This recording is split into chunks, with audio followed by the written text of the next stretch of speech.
Okay, here's a tutorial on how to reset Vegas Pro to default settings. So first go to start menu, search for Vegas, and let's start it.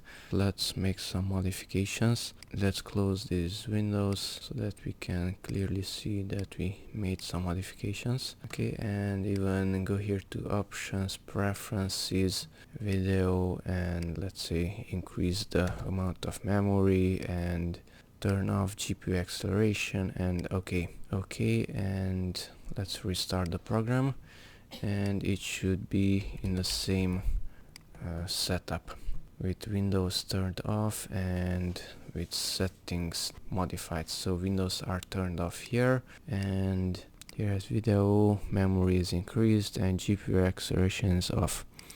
Okay, so finally to reset it, go back to the start menu, type in Vegas.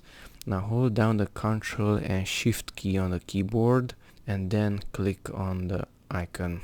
But keep on holding the Ctrl and Shift, don't release it. So Ctrl Shift, click, and only now I release it. Okay, do you want to reset all Vegas Pro preferences to default? Let's check that one also. Delete all cached application data, and yes.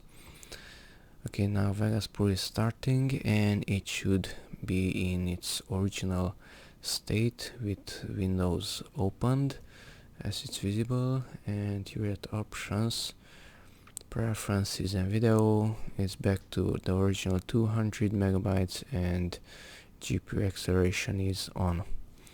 Okay, that's it. Thanks for watching. Bye bye.